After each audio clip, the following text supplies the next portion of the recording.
celui sur qui tu verras l'Esprit descendre et s'arrêter. C'est celui qui baptise du Saint-Esprit. Cette parole s'adresse à nous aussi bien qu'à Jean, pour comprendre ce qu'est le baptême du Saint-Esprit, pour savoir de qui et comment nous devons le recevoir.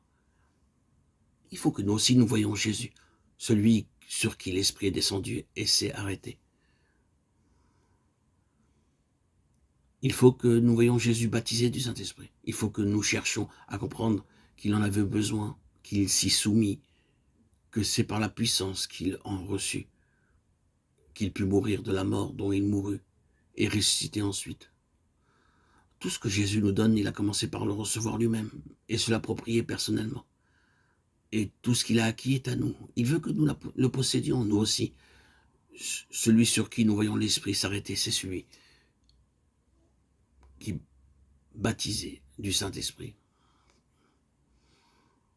C'est parce que l'Esprit demeurait en lui qu'il pouvait baptiser du Saint-Esprit. C'est cet Esprit descendant d'en haut pour habiter en lui lors de son baptême. Ce baptême de l'Esprit donne lieu à des questions auxquelles il n'est guère facile de répondre, auxquelles tous ne répondent pas d'eux-mêmes. L'effusion de l'Esprit le jour de la Pentecôte a-t-elle été l'accomplissement de toute la promesse divine? Est-ce là le seul baptême de l'Esprit qui a été accordé une fois pour toutes en faveur de l'Église naissante?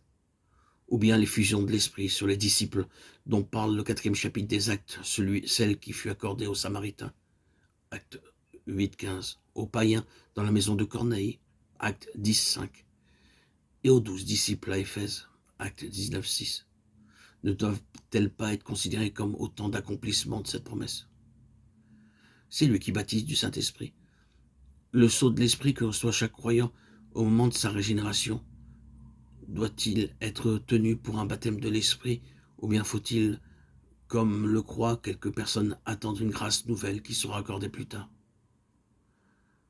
Cette grâce n'est-elle accordée qu'une seule fois, ou bien peut-elle être renouvelée plusieurs fois?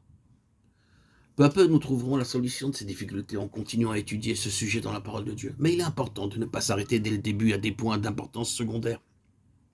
Que toute notre attention se porte avant tout sur les deux principaux enseignements que Dieu veut nous faire retirer de cette doctrine. Nous voyons d'abord que le baptême du Saint-Esprit est venu couronner de gloire l'œuvre de Jésus, et que pour vivre d'une vie vraiment chrétienne, nous aussi nous avons besoin de le recevoir, de savoir que nous l'avons reçu. Les disciples, même pleins d'obéissance et d'amour pour leur maître, avaient dû recevoir ce baptême. Il faut donc qu'il y ait là quelque chose de plus que l'action de l'Esprit au moment de la régénération. Ce baptême, c'est l'Esprit même de Christ qui vient demeurer en nous avec la suprême puissance de sa nature glorifiée. C'est l'Esprit de vie de Jésus-Christ qui nous a franchis de la loi du péché et de la mort. Romains 8:2. C'est l'affranchissement du péché que Christ nous a acquis par la rédemption, mais qui reste pour tant de croyants à l'état de grâce promise, sans qu'ils en viennent à la réaliser eux-mêmes. C'est cette vertu puissante qui remplit de hardiesse en face du danger, qui assure la victoire sur le monde et sur tout ennemi. C'est l'accomplissement de cette promesse de Dieu. J'habiterai et je marcherai au milieu d'eux. 2 Corinthiens 6:16. Demandons au Père de nous révéler tout ce que son amour a encore à nous donner. Demandons-le lui jusqu'à ce que notre cœur soit tout plein de cette promesse. C'est lui qui baptise du Saint-Esprit.